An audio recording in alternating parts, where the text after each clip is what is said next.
Welcome to National Kale Day, on air, helping you live your healthiest, happiest, greenest life with amazing resources, experts, and the latest on the power of a plant-based diet. Hi, thanks so much for joining us for National Kale Day radio podcast. I'm one of your hosts, Dr. Drew Ramsey. And Jennifer Iserloh. So today we have a very exciting show. This is for all of you out there who are wondering how we can have better food in cafeterias and in institutions. We're very excited about today's guest, one of our board members at National Kale Day. We're being joined by Marydale DeBor.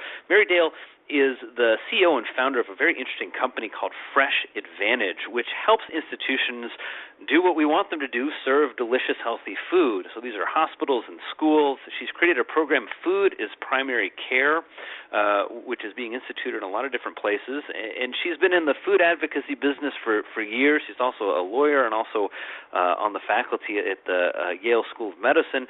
Marydale, thank you so much for joining us, and welcome to National Kale Day Radio. Well, thank you, Drew and Jen. I'm delighted to be with you. It's a fabulous idea, and it's going to be a great day. Marydale, why don't we start? If you could tell us about your company, and really, I'm very curious at the inception, what did you see and what inspired you to get involved in institutional food? Well, I come to this out of a background as being a healthcare executive and a member of a senior executive team at a community hospital in Connecticut. And while I was there, I was responsible for many different things, including the patient experience and the environment of care. And one of the things we targeted from the outset in my department was to improve the food because it stood out as one of the worst aspects of the patient experience. What do patients say about hospital food?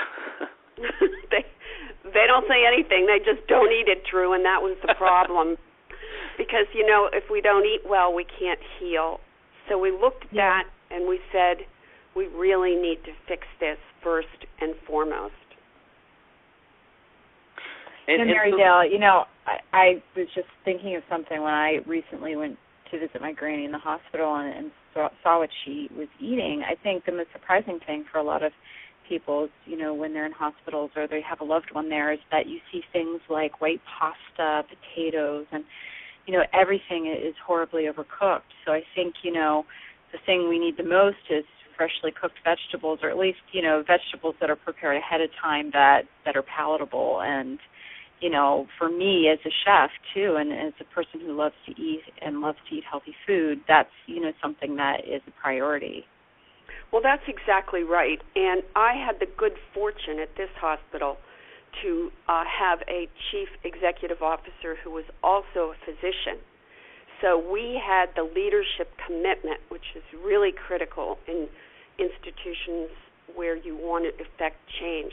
He was fully supportive of really reinventing the food system and making it part of the healthcare practice, not an ancillary service, not a necessary evil, but something as fundamental as everything else we were doing.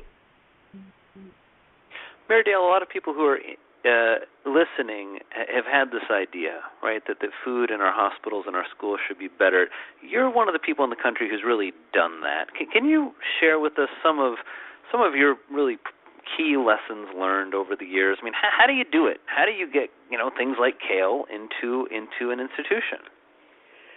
Well, there are several different features that I think have to be present in a situation to begin a change process, if you will. I just mentioned that we had a leadership commitment, and that is absolutely essential. So, for example, in a hospital, it would be the CEO and the executive team. You don't start with the food service. You start with leadership and direction. Secondly, you also have to realize that you're dealing with certain budgetary restraints. So you have to think very critically about how to plan and do menu design, which Jen knows a lot about as a chef. And you have to simplify things. Unfortunately, in this country, we've become accustomed to the food court model of eating, where there's an overabundance of choices, too much food. So in the situation where I began to do this food work, we took a critical look at the situation, and what we did is we invested in ingredients like kale, like fresh vegetables that Jen just explained, and we simplified things. A couple of choices with the best, freshest ingredients. Now, that's a radical step, and sometimes one gets pushback. People are used to too much food and too many choices.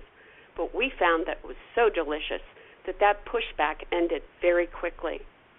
Now, Marydale, what about cost? That's something, as a chef who's worked in kitchens, that's and I'm sure in the hospital that's a huge issue. So, how do you confront those issues? And we all know that kale is one of the most inexpensive vegetables out there. Well, and that's precisely the reason we use so much kale in a variety of ways. We even used it in some of our breakfast foods, which may come as a surprise to some of your listeners, but it's really quite good in an omelet, even an egg white omelet. The way that we address cost, Jen, is that we develop menus and menu cycles, as I said, that were simple, but we also focused on a plant-based diet. The good news is there's so many varieties of kale that we had a lot of good work, including many of the varieties and the colorful varieties. But we really came away from meat. We really had to reduce the amount of meat we were serving.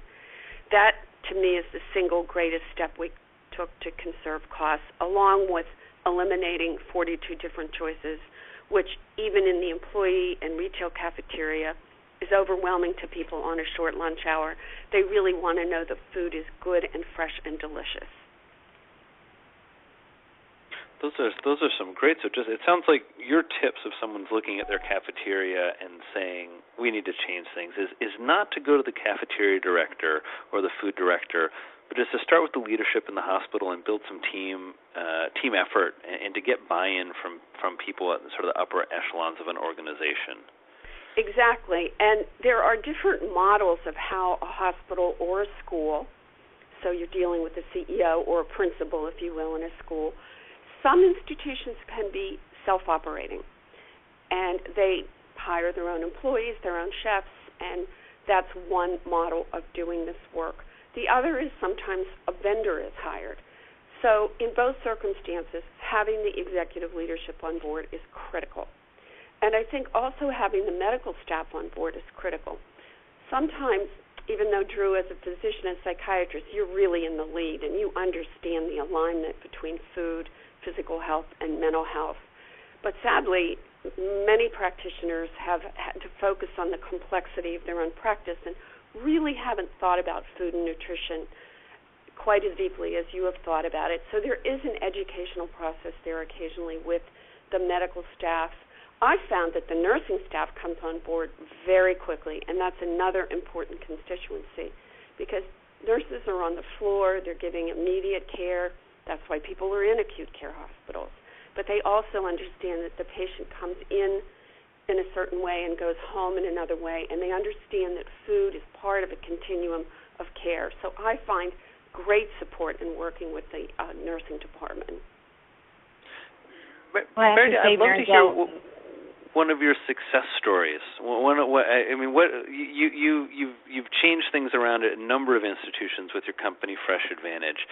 Do a couple of these, does something stick out? Could you to share with us sort of where you really felt like you changed a place in the way that you wanted to, and what happened?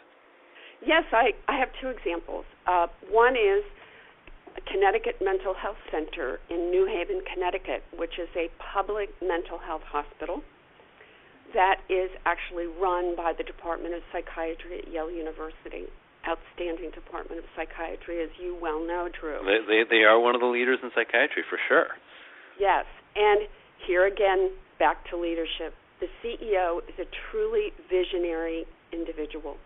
He came to understand that psychiatry was not addressing, in its classical, traditional sense, the full spectrum of need, the full, as he calls it, functional unit, which is the person. He sometimes characterizes that as treating to the DSM or treating to only the psychiatric diagnosis. And he came to realize that the patients there, both inpatient and outpatient, needed to have holistic and integral care. So along with putting a primary care clinic into that facility, he also understood that physical activity and food had to be brought in. That's where my role came in. And we went to ground zero on this because we had to actually build a new commercial kitchen. We had to create menus, and we had to have a real organizational, cultural change strategy, if you will, which we've conducted over the last year. And now we're about to embark upon the launch and opening of an entirely new food service. More importantly, perhaps in this setting, is that we're also breaking out for future work that we will deal with discrete groups of patients and their needs depending on diagnosis, the drugs that they're on, and the impacts of those drugs on their metabolic function. So this is a very evolved example, and I'm thrilled to say that we'll be presenting this work at a very significant conference in Philadelphia, psychiatry conference, where we're hoping to urge other leaders and CEOs and mental health institutions to really think about food as part of care. That sounds absolutely wonderful, and exactly what we want our health or care organizations to be doing. Well, in another setting, I've been working in a charter school in Boston that happens to be co-located with a mental health center. A community health center, a federally qualified community health center. Very unusual paradigm, but there we decided that we would set up our own food system and no longer use a vendor. And we have all kinds of things going on, including having the children part of a sous chef program where they are learning. That sounds good to me. Doesn't it sound like fun, Jen? And I'm telling you, if a kid can cook, magical things happen to their health and in the home. Mm-hmm. And not that it's all about the outfit, but they really love the chef jacket with the logo. So they are becoming culinarians, and the other students, when you ask them, who made the lunch today? They say, the students did. Well, that's 50% true. We have a chef and a culinary assistant. But here again is the point of leadership, a principal who really understands. This is an anchor institution in the community, so it can influence beyond its own walls, and using very simple, fresh ingredients. And this is a school where 70% of the children qualify for free lunch. So these are kids who come from very poor families, and it's a very big challenge in the National School Food Program, and given the reimbursement we get to do this, again, Jen, within budget. But, again, we're taking a walk away from meat, we're moving into legumes, and we are serving a lot of kale. Wonderful. Now, I'll tell you another anecdote that's really fun.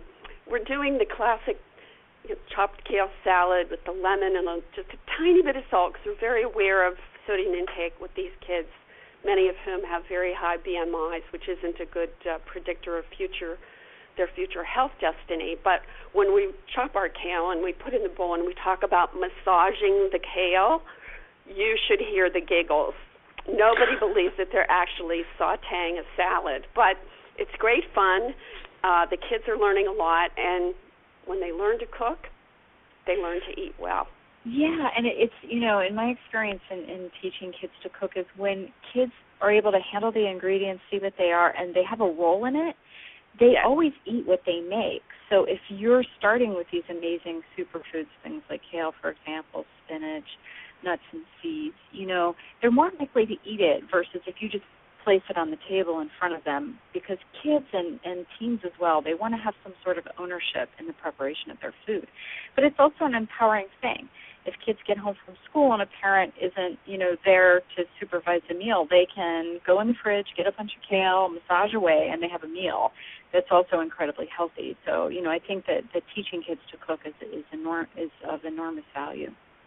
Well, and I also think that I shared some photographs with you that I think will be on our National Kale Day website later about some work we're doing in supported housing communities here locally with an organization. And you can see how much fun the kids are having in them, too. Yes, and the kids are making kale, and we go into do events in the supported housing communities with City Seed, and the first thing we use and the first thing we make at every event is that fabulous kale salad.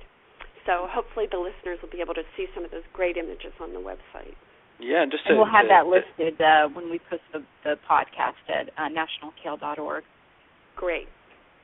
Marydale, you mentioned two things, which are getting kids to eat healthier and doing that on a budget. And one of the myths out there, I think it's a myth about eating well, is that it just costs too much and that kids aren't going to eat healthy food. In terms of your budget-saving tips for people thinking about trying to change food in their institution, besides Kale, our favorite, what are some of your top tips of where the real good values are? Well, that's a great question. And my first choice is the sweet potato. Oh, good choice. Good brain food. Do you know in East African countries, the sweet potato is known in those languages as protector of children? Isn't that touching? I learned that when I was doing research for the school I mentioned in Boston, because we're doing a social marketing program where we have table tent cards so the kids can read about things, about the food, and we do a lot of photography, and we show the rainbow of colors of sweet potatoes and why they're good for you. We don't give them a lot of boring nutrition facts. That doesn't work. But we do talk about the rainbow of colors, and we have rich imagery, and the children just loved the idea that in these African countries, a vegetable was thought of as a protector of children. Yeah, it sort of looks like a baby Bjorn, too, or one of those slings that you put your baby in. It's sort of shaped like that, so that's so fascinating. Well, it goes to the point of connecting with the food, not just putting a plate in front of a child where they'd have no idea where was it grown, how was it made. What we're doing is we're talking about where it was grown, where is it all over the world, and our principal's parents were born in Panama, so we talk about where Thabiti's parents were born in Panama, and many, many kinds of sweet potatoes are grown there. In fact, it's native to Panama. So once the stories of the food are told, it's very enriching. And the kids were asking, they were saying, why is it a protector of children? And I said, maybe it's because it helps them be strong and they don't get sick. And we take the conversation forward with these kinds of techniques in institutions. And I did the same thing in the hospital. Always in the hospitals we have a broad social marketing program with meetups and discussions and tastings and tent cards. When food has a story, and Kale has lots and lots of great stories, everybody gets engaged. I think it's the old question of connection. I think you're entirely right, and I like it so much better than what we've been doing in healthcare that hasn't been working, which is telling people, eat healthier, eat your vegetables. And the notion that you're helping give these superfoods a really nice narrative and helping kids kind of warm up to them before it's put in front of them. This just sounds wonderful in terms of transforming their view of what healthy eating is. Marydale, you've done so much great work. Where can people learn more about your work, or if people who are listening have questions in terms of some tips or help or consultancy that you can do for them in terms of changing their institutions, where can people learn more about you? Absolutely. They can see my website at freshadvantage.com, and there is a way there that you can contact me, and I do post blogs, and I do issue white papers through my website. So the other way they can reach me is at my email, mdebor@freshadvantage.com, and I love to talk to people about this work because it really is important to do good work, and I've been really lucky to be given them that opportunity, Drew. And thank you both. Well, thank you. This is Marydale DeBor, and you're talking with National Kale Day Radio. You can find this podcast, if you missed anything, at nationalkaleday.org. And I hope you've gotten a lot out of this. I know that I have, and the tips that Marydale has shared, which really seem to summarize, is find partners within the leadership of the organization that you want to change. look at the budgets, but the Marydale's tip for beating budgets looks like keep it simple. Not too many choices, not too much food, just really invest in great ingredients, prepare it well, introduce your population to it, and go plant-based to save some dollars and also improve health. We're going to be doing all kinds of things this month at National Kale Day. We're going to be having more radio podcasts with great people like Kristen Bedard, who's bringing kale back to Paris, and Bo Mueller-Moore, the Eat More Kale folk hero. We're also going to be having some great Google Hangouts. You can connect with us at the Kale Patch community on Google+. We're also on Facebook and on Twitter. And thank you so much for listening today. We hope you got a lot out of this episode. In case you did miss anything, you can always get the show notes at nationalkaleday.org, where you can also leave your comments and questions. Of course, we'd also appreciate it if you could tell your friends, family, and coworkers about National Kale Day and help us grow. The easiest way to do that is by visiting nationalkaleday.org/love, where you can let your friends know about our segments. National Kale Day On Air is a production of nationalkaleday.org.